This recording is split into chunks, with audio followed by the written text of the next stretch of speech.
Hello, boys and girls. This is Mrs. Brooks from the Dalton Public Library, and I like books. Today, in honor of Black History Month, I'd like to read you a story entitled A Nation's Hope, the story of boxing legend Joe Louis, written by Matt De La Pena and illustrated by Kadir Nelson.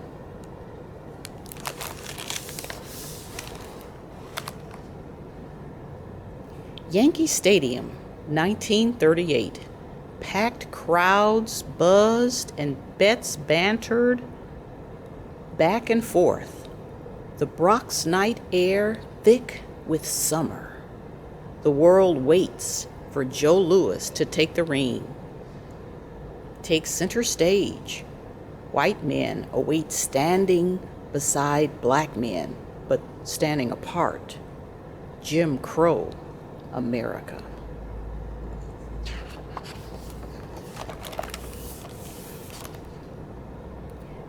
All to witness the most important match in boxing history.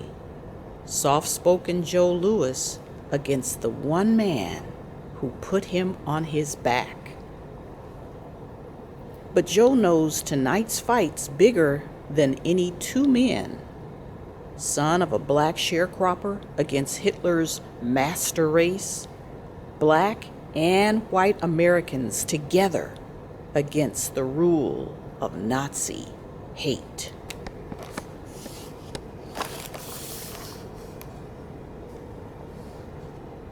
The weight of history hangs on Joe's shoulders as he ducks through ropes, body already glazed with warm-up sweat. Will he come through for his country? The German, Max Schmeling, enters second.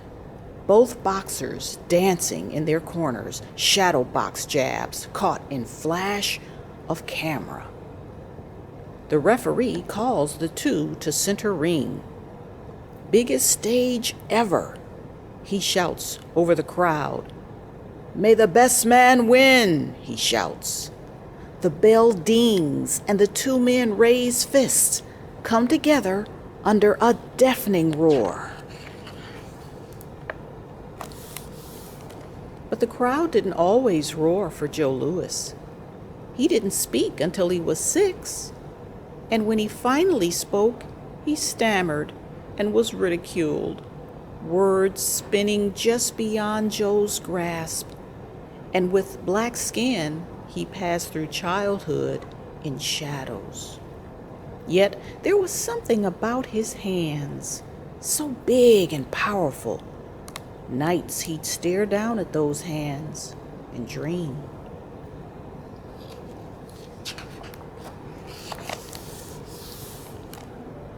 Joe's mom said it was music, and one morning sent him out with gathered change for a violin lesson. Joe ducked inside a gym instead, spied men twice his age and size pounding heavy bags and skipping rope.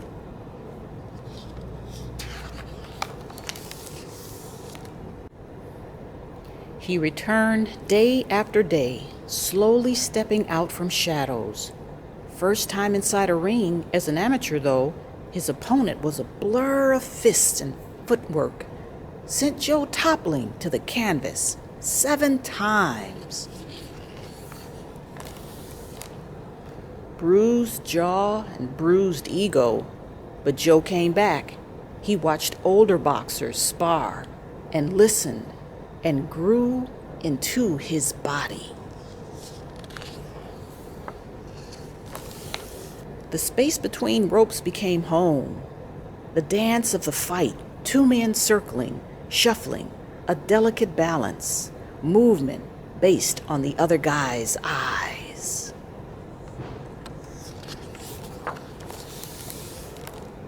Back then, blacks didn't win decisions, not against whites. Joe had to let his fists be the referees. In his first professional fight, he knocked a man clean out of the ring. But in victory, Joe didn't raise his gloves and gloat. He helped opponents to their feet and shook their hands. More knockouts followed. Each new city, another fallen man.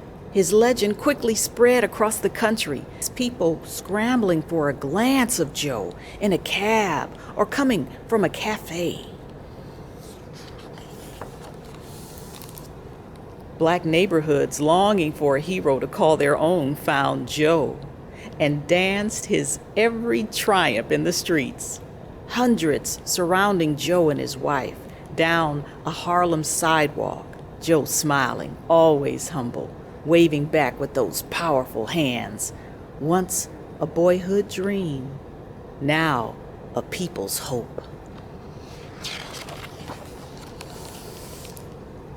But at the height of Joe's fame, Hitler's Germans caught him with his gloves down, and Joe woke up on his back.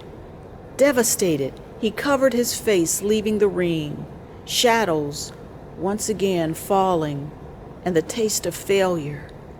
Harlem streets struck silence. Joe healed and vowed to battle back. He worked even harder as the world threatened war around him.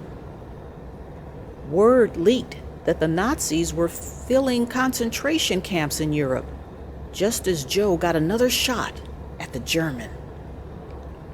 It was now more than just blacks who needed a hero. It was all of America, and color was set aside.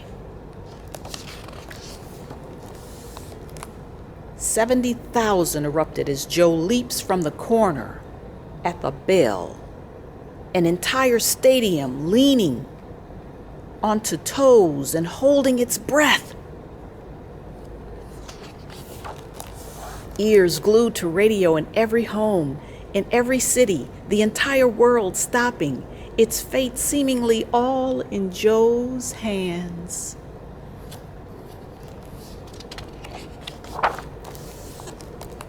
Instead of waiting this time, Joe is first to strike. He jabs and retreats, and jabs again, his gloves never dropping an inch. He stings the German with an overhead right, and the crowd goes crazy, but Joe hears nothing. He strikes again, sends the German down. Soon as the German is up, Joe is on him again, a relentless fury of gloves and passion, the weight of the moment lifting, shadows disappearing. The German goes down again and again until his corner man throws in a white towel and the referee waves Joe away. Just like that, it's over. Joe has shocked the world, the entire stadium in pandemonium. White men hugging black men and black men hugging back.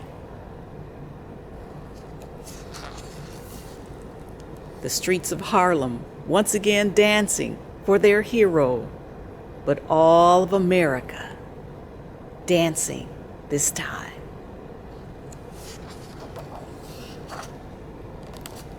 The end. Thanks for listening.